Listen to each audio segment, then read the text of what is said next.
د مخ د سپینوالي لپاره او د زوړوالي ګونځو د منځه وړلو لپاره د کورکمن ماسک وکاروئ.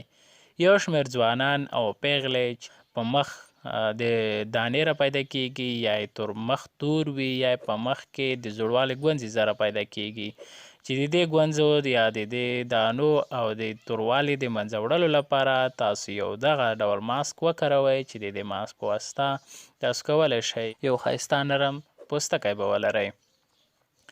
دا ځینې ځوانان د مخ د ښکلا لپاره او د زوړوالي ګونځو د منځه وړلو لپاره د جلدي بېلابېلو ډاکټرانو ته مراجعه کوي. په نتیجه کې له دوی څخه زیاتې پیسې ځي او دوی ښه هم نشي. نو د دې لپاره چې د مخ د زوړوالي ګونځې او د مخ داغونه، دانې، همداشان د مخ د سپینوالي حاصلولو لپاره دغه کورنۍ درملنه تاسو وکاروئ. په اسانه ډول سره به تاسو وکولی شئ چې مخ ګونځې د زوړوالي ګونځې به له منځه لاړې شي او سپین پوستکی به ولرئ. مخکې له دې چې دغه ماسک تاسو ته زه وښیم، یوه طریقه چې د مخ په سپینوالي کې او د زوړوالي د ګونځو د منځه وړلو کې مهم رول لري، تاسو هغه وکاروئ. خپل مخ ته تپ ورکئ. په دې معنا چې 3 ګیلاسه اوبه به راواخلئ، په یو کوچني لوښي کې به واچوئ. نو بیا به جوش ورکړئ چې ښه جوشي شي، بیا به دې ور بند کئ. بیا به په دې باندې خپل مخ ونیسئ په دې تاو باندې او یو څادر به په سر واچوئ چې بهرنۍ هوا داخله نشي.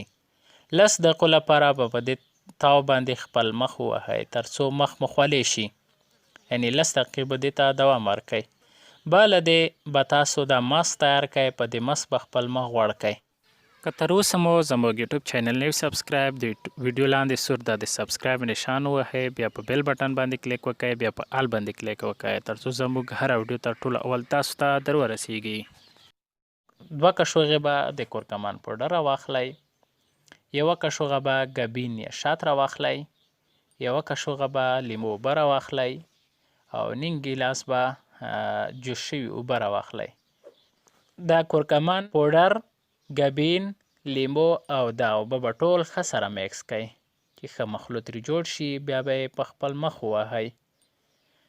15 دقیقې به یې پرېږدئ. د 15 دقیقو بعد به یې په تړمو اوبو خپل مخ ومینځئ.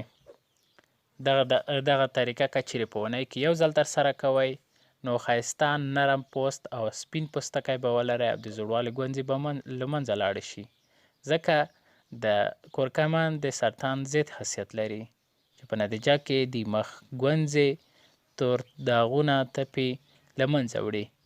نو که ویډیو مو خوښه شوې وي ضروري لایک کړئ او شیر کړئ.